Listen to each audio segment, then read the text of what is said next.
नमस्कार. सह्याद्री न्यूज नेटवर्कमध्ये मी सूर्य आपल्या सगळ्यांचं स्वागत करतोय. पंढरपूर तालुक्यातील टाकळी पंचायत समिती गणाच्या उमेदवार रोहिणीताई साठे आपल्यासोबत आहेत. ताई, तुमचं सह्याद्रीमध्ये स्वागत आहे. नमस्कार. नमस्कार. अ, पंचायत समिती आणि जिल्हा परिषदेच्या निवडणुकीच्या अनुषंगानं आपण हा संवाद साधतोय. ताई, तुमचं शिक्षण कुठं झालं आणि बालपण कसं गेलं? माझं बालपण खर्डी गावात झालेलं आहे. तर माझं 1ली ते 4थी पर्यंत प्राथमिक शाळेत खर्डी गावात झालं आणि माध्यमिकला सीताराम महाराज विद्यालयाला शिक्षण पूर्ण झालेलं आहे. आणि 11वी 12वी मी विद्या मंदिर सांगोला ज्युनियर कॉलेजला माझं शिक्षण पूर्ण झालेलं आहे. तर माझे वडील मी 8वीला असतानाच हयात झालेले आहेत. तर त्याची माझी जबाबदारी म्हणजे माझ्या पूर्ण कुटुंबाची जबाबदारी. माझा भाऊ 11 वर्ष म्हणजे 11वीला असताना माझे वडील भाऊ 11वीला असताना माझे वडील वारले. तर आमची पूर्ण फॅमिलीची आणि आम्ही तिघी बहिणी आणि माझी आई, तर त्याची पूर्ण जबाबदारी माझ्या भावावर पडली. मग भावावर पडली असल्यामुळे थोडं शिक्षणाचं थोडं मला शिकता आलं नाही. 12वी पर्यंत मी शिक्षण कंप्लीट केलं. शिक्षणात कसं होतं? शिक्षणात मी चांगली होती. हो. आता तिकडं सांगताय तुम्ही की राजकीय पार्श्वभूमी नव्हती. मात्र इकडं सासरी आल्यानंतर हे सगळं राजकीय वातावरण कसं जुळवून घेतलं ह्या सगळ्यांना? सासरी आल्यावर हळूहळू थोडंसं माझे मिस्टर समाजसेवा राजकारण करत होते. त्याच्या माध्यमातून हळूहळू आपल्याला पण अनुभव आले. आणि भविष्यात मागच्या 3 वर्षाखाली आम्ही ग्रामपंचायत निवडणूक लढवलेली आहे. तर त्या निवडणुकीत मला सदस्य म्हणून मी निवडून आलेले आहे. आणि निवडून आल्यावर मग हळूहळू राजकीय वातावरण थोडंसं तयार झालं. आता आवड निर्माण झाली, आपल्याला काहीतरी जनतेसाठी करावं. जनतेच्या समस्या जाणून घ्यायची सवय लागली. अडीअडचणी बऱ्याच गोष्टी आपल्या आणि कसं महिला आपल्या सहवासात बऱ्याच होत्या आणि यायच्या विचारायच्या, हे काम करायचं ते काम करायचं. त्या माध्यमातून आपण हळूहळू सुरुवात केली आणि त्यातून मला राजकारणाची आवड निर्माण झाली की जनतेचे आपल्याला प्रश्न सोडवावे लागतात. ह्याच्या माध्यमातून मी सक्रिय हळूहळू होत गेली. म्हणजे हे राजकारणाला सुरुवात कधीपासून झाली? मागच्या 3 वर्षापासून माझी सुरुवात वैयक्तिक झाली. मी ग्रामपंचायत मला जनतेनं निवडून दिली. बरं, म्हणजे तुम्ही सदस्य देखील आहात ग्रामपंचायत सदस्य आहे. आता प्रचार करताय, प्रचाराचा जोरदार सुरू आहे. मग लोकांमध्ये ज्यावेळेस जाताय त्यावेळेस काय कशा पद्धतीचा लोकप्रतिसाद? खरं सांगायला गेलं का नाही, ही वस्तुस्थिती आहे की जनतेला साठे फॅमिली काय आहे ती साक्षात आणि कामातून जनतेपर्यंत पोहोचलेला आहे. कोरोनाच्या काळात म्हणा, आम्ही जसं कोरोनाच्या काळात जनता पूर्ण प्रत्येकाच्या घरात कोंडून ठेवल्यासारखं असायचे. त्या वाईट परिस्थितीत आम्ही जनतेपर्यंत पोहोचलो. त्यांना ज्या आपल्या गरजा आहेत, दूध, पालेभाज्या, ज्या काय आमच्याकडून ज्या त्यांना सोयी होईल त्या सोयी आम्ही त्यांच्यापर्यंत घरापर्यंत आम्ही पोहोचवल्या. एक महिना आम्ही पालेभाज्या रोज एक 5-6 प्रकारच्या पालेभाज्या त्यांच्या घरापर्यंत आम्ही वैयक्तिक साठे फॅमिलीनं पोहोच केल्या. तेव्हापासून जनतेचा विश्वास बसला की साठे फॅमिली काय आहे आणि जनतेला काय देऊ शकते किंवा ही साठे फॅमिली खरंच जनतेसाठी काहीतरी करू शकते. ही जनतेच्या मनात हा विश्वास निर्माण झाला. आतापर्यंत काय विकास कामं तुम्ही केली? आम्ही आतापर्यंत सांगायचं म्हटलं तर तुम्हाला 1 तास लागेल की माझ्या कामाचं विजन तुमच्या समोर मांडायसाठी. एवढी आम्ही कामं केलेली आहेत. तर आता प्रत्यक्षात कमीत कमी 80% केलेली कामे 80 कोटीची कामे आता प्रत्यक्षात आम्ही केलेली आहेत. आणि म्हणजे काय 20% कामं 80% कामांमध्ये काय आहे? आता तुम्हाला सांगते, टाकळीतील हुडा त्याचं काम आता सध्याला चालू आहे. परत सोलापूर नगर मधला ओढा, ती घाणीचं साम्राज्य आपण कमी केलं. बऱ्याचपैकी 80% रस्ते आपण वसाहतीतले ग्रामीण भागातले पूर्ण केलेले आहेत. परत मोठी पाण्याची योजना जल जीवन मिशन ही 22 कोटीची योजना ही आता 80% काम पूर्ण झालेलं आहे. बरेच लहान मोठे आपण कामं कंप्लीट केलेले आहेत. 3-5 अंगणवाड्या आपण कंप्लीट केलेल्या आहेत. आता सध्या ती कामे कंप्लीट झालेली मी सांगते. मी इतरांसारखं असं पोकळ बोलत नाही. जे आहे विजन डोळ्यासमोर ठेवून जी कामं केलेली आहेत तेच तुम्हाला मी सांगते. उपमुख्यमंत्र्यांच्या जवळचे साठे म्हणून ओळखले जातात, त्यामुळे काय विकास 100% हा विकास तो साहेबांमुळेच झालेला आहे. साहेबांनीच आमच्यावर विश्वास ठेवून आम्हाला कामं दिलेली आहेत. त्यामुळेच हे आम्ही करू शकलो. शिंदे साहेबांमुळेच हे सगळं शक्य झालेलं आहे. आणि आपण पण जनतेपर्यंत तेवढ्या ताकदीनं जनतेला प्रत्येक अडचणीला आपण सामोरं गेलेलो आहे. कधीही अपरात्री कुणाचा फोन आला तर आहे असं आपण उठून जाऊन कोणताही मागचा पुढचा विचार न करता साठे फॅमिली पूर्णपणे तिथपर्यंत पोहोचलेली आहे. ही सत्य परिस्थिती आहे. आता कसं शिंदे साहेबांच्या धाडसी नेतृत्वामुळं आम्हाला ही कामं शक्य झालेली आहेत. का तर जर नाना त्यांच्यापर्यंत एखादा ठराव घेऊन गेले तर कोणताही मागचा पुढचा न विचार करता पहिल्यांदा त्या ठरावावर त्यांची साईन झालेली असेल आणि करत असेल कुठल्याही गोष्टीचा मागं पुढे विचार न करता नाना दिसले, नाना महेश बोल तुझं काय काम आहे, पटकन हातात लेटर दिसलं बघू असं बोलून साहेबांनी नानांना प्रत्येक कामासाठी खूप मोठी मदत केलेली आहे आणि सही करून ती कामे पूर्णपणे प्रगतीपथावर आपण आतापर्यंत केलेली आहे. टाकळीचे लोक म्हणतात साठेंमुळे विकास झालाय, लोकांना पिण्याचे पाणी मिळणार. बरोबर आहे ना. जलजीवन आरोग्य योजने जलजीवन मिशन जे आहे त्याचं लोकांना कधी पाणी मिळणार आहे? आता तुम्हाला सांगू का, आता टाकळीच्या लोकांना पण माहिती काम चालू आहे. आता ही योजना खूप मोठी आहे. 22 कोटीची योजना आहे. त्या कामाला आता 2 वर्ष अजून व्हायचे पूर्ण होऊन म्हणजे चालू करून. तर आता किती 80% भाग पूर्ण झालेला आहे. थोडंसं तांत्रिक अडचणी आहेत. कामं थोडीशी थांबवली म्हणजे तांत्रिक असं थोडंसं अडवाडवी केल्यामुळे ते काम थांबलेलं आहे. तरी पण या 2-4 महिन्यात ते काम पूर्ण होईल असा माझा विश्वास आहे. बरं, आता टाकळीला यायचं म्हटलं की वाट वाकडी करावं लागते, असं खाली फिरवून यावं लागतंय. काय उड्डाण पुलासंदर्भात काय माहिती? हो, 100% उड्डाण पुलासाठी आपण मागील 2 अधिवेशनात तो ठराव दिलेला होता. थोडंसं काही अडचणी आलेल्या आहेत त्याच्यासाठी. पण आता परवा मागच्या 2 महिन्याखाली नानांनी सांगितलेलं आहे की हा ठराव मंजूर केलेला आहे आणि ते काम भविष्यात म्हणजे ह्या 5-6 महिन्यात ते काम पूर्ण मंजूर होऊन त्याची वर्क ऑर्डर वगैरे वर्क ऑर्डर होईल असा पण माझा विश्वास आहे. आता सध्या लोकांच्या म्हणजे नेहमी बरेच लोक येतात की नाना हा रस्ता कधी व्हायचा. तर नानांनी सांगितलेलं आहे, शब्द पण दिलेला आहे की हा रस्ता येत्या 5-6 महिन्यात पूर्णपणे काय जे मंजूर झालेलं आहे पण राहिलेली काय अहवाल तांत्रिक काय अडचणी आहेत त्या पूर्णपणे करून आपण भविष्यात तो रस्ता जेवढा आपल्याला फास्ट होईल याची जबाबदारी नानांनी घेतलेली आहे आणि तो प्रगतीपथावर होऊन जाईल. तुमचं विकासाचं विजन काय आहे? आमचं विकासाचं विजन काय आहे, आता सध्या 3 वर्षात जो विकास केला आहे तो डोळ्यासमोर ठेवूनच आम्ही विकास करत आहे आणि केलेला आहे. हा विकास म्हणजे कागदावर दाखवाय पुरता नाही, प्रत्यक्षात आम्ही तो उतरवलेला आहे आणि जनतेपर्यंत आमचा विकास पोहोचलेला आहे. आता लोकांनी ताई मला सांगा, लोकांनी तुम्हालाच का निवडून दिलं पाहिजे? आम्ही मागील 3 वर्षात कामं केले त्याच्या जोरावरच आम्हाला लोकांनी निवडून दिलं पाहिजे. दिलेलं आहे ना, आता दिलं पाहिजे. आता पंचायत समितीला का दिलं पाहिजे? नक्कीच देणार. जनतेचा विश्वास आहे. जनतेची कामं कोण करतंय हे जनतेला माहिती आहे. साठे फॅमिली ही जनतेचा आणि शिंदे साहेबांचा साठे फॅमिलीवर विश्वास आहे जनतेचा. का तर शिंदे साहेब साठे फॅमिलीवर शिंदे साहेबांचा डोक्यावर हात आहे हे जनतेला माहिती आहे. आता प्रचारादरम्यान बायका काय अडचणी सांगतात का हे करा, आता त्यांना कसं समजावताय? आता सध्या सांगू का, आम्ही आता एवढा प्रचार केला, 8 दिवस झाला आम्ही प्रचार करतोय, पण जनता म्हणते फक्त साठे फॅमिलीच आम्हाला पाहिजे. जे काय आम्ही करतोय आणि आम्हाला दिसतंय ते फक्त साठेंमुळेच झालेलं आहे, हा शब्द जनतेचा आहे.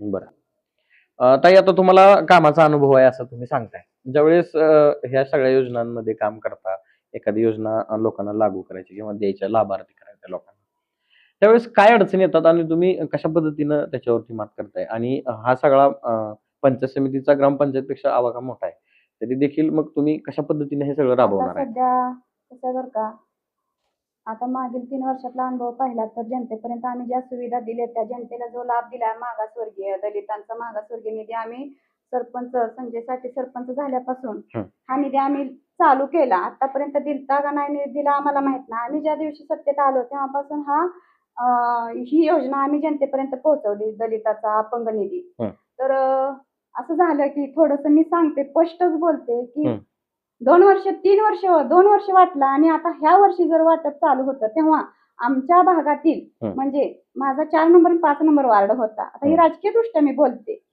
आतापर्यंत मी कुणावर टीका टिप्पणी मी केलेली नाही, पण ही सत्य हा. सत्य घटना मी तुमच्या समोर मांडते की हा विषय असा झाला की माझ्या भागातील महिलांना हा. त्यावेळेस हम्म. लाभापासून वंचित केलं. हम्म. तर ह्या अशा गोष्टी राजकारण न करता हा. विकासाला महत्व देणं गरजेचं आहे. हा. या योजना तुम्ही राजकारण तुमच्या पुरतं ठेवणं गरजेचं आहे. हा. तुम्ही असू द्या राजकारण, मला हा. कोणावर टीका टिप्पणी करायची नाही. हा. पण ह्या जनतेच्या योजना हम्म. जनतेपर्यंत आपण पोहोचवल्या त्या, तर त्या योजना जनतेपर्यंत पोहोचवलेल्या योजना तुम्ही बंद का करता किंवा जनतेला त्याचा लाभ का देत नाही, त्या जनतेला तुम्ही का डावलता, ही गोष्ट जरा मला खटकली ह्यावेळेस. पण असं न करता कुणीही असू द्या योजना चालू केलेल्या असू द्या, पण ती जनतेपर्यंत पोहोचणं गरजेचं आहे. आता ह्या सगळ्यांमध्ये प्रचारासाठी गावभेट दौरे आहेत, सभा आहेत, या सगळ्यांमधून ज्यावेळेस घरी जाता त्यावेळेस मिस्टरांचं म्हणजे काय मार्गदर्शन असतं, कशा आता पद्धतीने सध्या सपोर्ट मला असतो? मिस्टरांशी बोलायला वेळ पण नसतो. मिस्टर आलेलेच मला माहित नसतात. बर.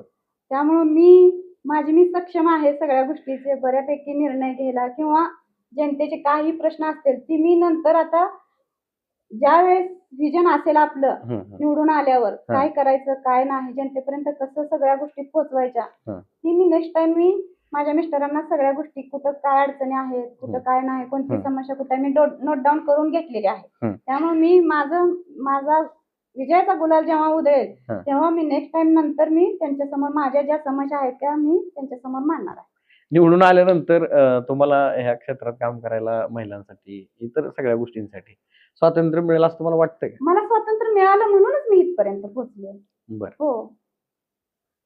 किंवा आता तुम्ही बघताय पंचायत समिती असेल, जिल्हा परिषद असेल, ज्या काही स्थानिक स्वराज्य संस्थांच्या निवडणूक आहेत त्यामध्ये महिला फक्त सहीच्या मालकी नसतात, नावापुरतं नाम मात्र ते असतं सगळं कारभार. मी 3 वर्ष राजकारणात एंट्री केली तेव्हापासून मला राजकारणाचा पण अनुभव आहे आणि समाजसेवेचा पण अनुभव आलेला आहे आणि त्या माध्यमातून मी जनतेपर्यंत पोहोचते आणि मी जनतेच्या आता सध्या मी प्रश्न सोडवत आलेले आहे. तुम्ही कधी आमच्या भागात या, एखादा विचारा तुम्ही ही साठे फॅमिली खरंच काम करते का, ही तुम्ही लाईव्ह घ्या आणि मग तुम्हाला लक्षात येईल की खरंच ही साठे फॅमिली समाजासाठी खरंच अविरतपणे काम करते. मागील 3 वर्षात आम्ही दलिताचा निधी, अपंगाचा निधी म्हणजे ही योजना आम्ही जनतेपर्यंत पोहोचवली आणि ती साक्षात ती जनतेला त्याचा लाभ मिळाला. तर 2 वर्ष आम्ही व्यवस्थित रित्या सगळ्यांना एकत्र घेऊन आम्ही हा जनतेपर्यंत निधी दिला. या वर्षी काय झालं, भाऊजींची आमच्या म्हणजे सरपंच पदातून थोडंसं हे झालं आणि सरपंच पदाची खुर्ची खाली झाली आणि दुसरे सरपंच झाले. पण ठीक आहे, ते काय आमच्या ह्याच्यातूनच म्हणजे आमचं सहकार्य त्यांना पूर्ण होतं. आमच्या पाठिंब्यानेच ते सरपंच झाले. त्याचा पण विषय मला घ्यायचा नाही, मला राजकारण करायचं नाही. पण असं झालं की माझ्या भागातील महिलांना मागासवर्गीय निधी ज्यावेळेस गेल्या 2 वर्षात आम्ही ज्या लाभार्थ्यांना निधी दिला तो ह्या वर्षी निधी देताना त्यांची नावं यादीतून काढली.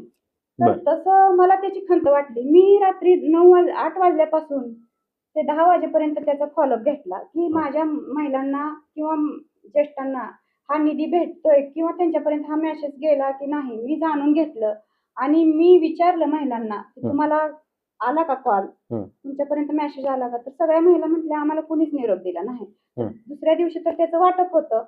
तर मग माझ्या महिला सगळ्या लिस्टमधनं बाहेर काढल्या.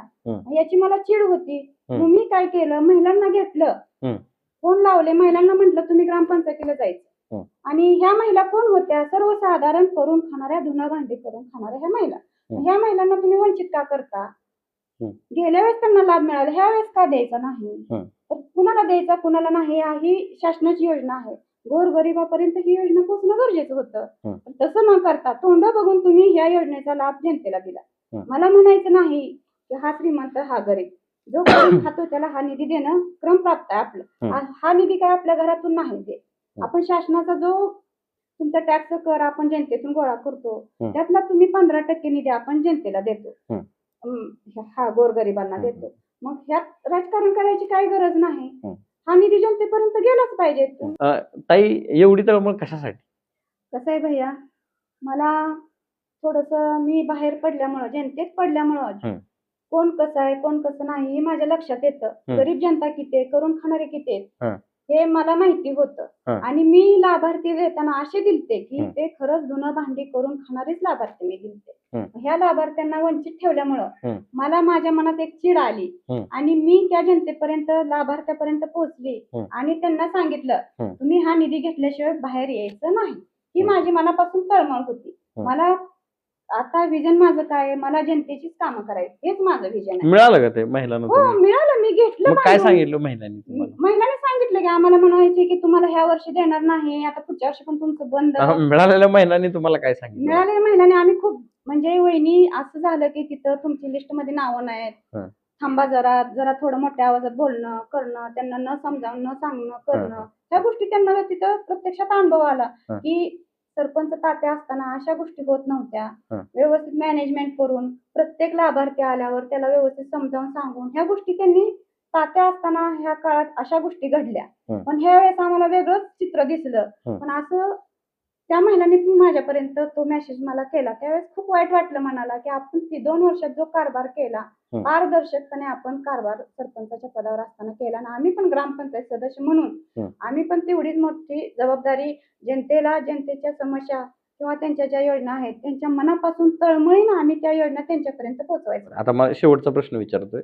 मला तुमचं विकासाचे 5 मुद्दे सांगा, की या 5 मुद्द्यांमुळं मी निवडून येणार आहे आणि मला लोकांनी निवडून दिलं पाहिजे. आता सध्या आम्ही विकास तर करत आहोतच. बरं. आणि आता जो राहिलेला विकास तर करणार आहे हे जनतेला आम्ही पटवून सांगितलेलं आहे आणि जनतेला पण ज्ञात आहे. हं. तर जे काय राहिलेले रस्ते, गटार तर 80% गटार आम्ही कंप्लीट केलेले आहेत. हं. आता राहिलेले काय किरकोळ वाड्या वस्त्यावरच्या गटारी, रस्ते, हं. काय अजून विजेच्या समस्या. हं. वीज तर म्हटलं तर आपण मागील वारीच्या काळातच आपण मरकुऱ्या वगैरे सगळ्या पूर्ण टाकळी भागात टाकळी चकाचक केलेली आहे मरकुऱ्या वगैरे बसवून. हं. राहिलेली कामे आपण पूर्ण करणार तर आहोतच. हं. आता सध्या अंगणवाडीच्या 5 शाळा कंप्लीट केलेल्या आहेत. तर त्याचा रंगरंगोटी वगैरे करणार आहे. प्राथमिक शाळेच्या पण बऱ्याच ठिकाणी आपण प्राथमिक शाळेला ज्या सुविधा नाहीत हं. मुलांसाठी घसरगुंडी वगैरे खेळणी हं. ते पण आपण त्यांना दिलेलं आहे. हं. आणि अशीच बरीच कामं आपण केलेली आहेत. आता हं. ती कामं सुद्धा मला आठवण की आपण काय कामं केलेली आहेत. आता एवढी कामं आपण केलेली आहेत. मागील ग्रामपंचायतीचा 40 वर्षातला बॅकलॉग आम्ही 2 वर्षात भरून काढलेला आहे. 2 वर्ष. 2 वर्षात. आता ग्रामपंचायतीचा आवाका थोडासा छोटा असतो, पण पंचायत समिती म्हणलं का अनेक गावं त्याच्यामध्ये असतात. नक्की. हे तुम्हाला आव्हान पेलेलं असं वाटतं? 100% पेलणार. हां. कशा हां. पद्धतीनं पेलेलं वाटतंय? शिंदे साहेबांची आम्हाला साथ आहे. हां. आणि नाना 24 तास नाना घरात नसतात. हं. त्यांचा पाठपुरावा कायमस्वरूपी असतो आणि त्याच्या पाठीमागे माझे दीर म्हणजे संजय साठे हं. हे नेहमीच फॉलोअप सगळ्या गोष्टींसाठी घेतात. स्वतःचं घर बाजूला सोडून, संसार बाजूला सोडून जनतेसाठी ही दोघं अविरतपणे काम करतात. हं. त्यामुळे हा मला विश्वास आहे की आता टाकळी आणि कुर्टीगणातून मी पंचायत समितीला उभी आहे. हं. तर लोकांचा पण विश्वास आहे आणि लोकांना पण माहिती आहे आपण कामं काय केलेली आहे. हं. त्या जोरावर माझा विश्वास आहे की जनता मला माझ्या पाठीशी आहे. या निवडणुकीत विरोधकांचं काय आव्हान वाटतंय? विरोधकाचं काहीच आव्हान नाही. कशामुळे आव्हान असणार आहे? कारण आपण कामं केलेले जनतेसमोर आपण जातोय हं. आणि जनतेला माहिती आहे की कामं कोण करते. हं. तर त्यांना माहिती आहे की साठे करतात. हं. हे सत्य परत. ताई मला सांगा, एक महिला म्हणून आपल्या गणातील महिलांसाठी असं काय योजना आहेत किंवा असं काही विकासाचं विजन आहे, की एखादी गोष्ट आहे, की मला माझ्या गणातील महिलांसाठी हे करायचंच आहे निवडून आल्यानंतर? मला आता माझ्या गणातील, माझ्या टाकळी गावातील आणि पूर्ण गटातील म्हटलं तर चालेल, की हं. मला फक्त मला महिलांसाठी हं. महिलांचं सक्षमीकरण करणं हं. आणि त्यांच्यापर्यंत शासनाच्या ज्या काही योजना आहेत, हं. त्या मला त्यांच्यापर्यंत पोहोचवायच्या आहेत. हं. त्यासाठी मी 100% प्रयत्न करणार आहे आणि त्यांच्यापर्यंत पोहोचवणार. ओके. ताई तुम्ही एवढ्या रणधुमाळीमध्ये देखील वेळ दिलात सह्या देण्यासाठी. त्याबद्दल तुमचं धन्यवाद. Thank you. थांबतोय आपण इथंच.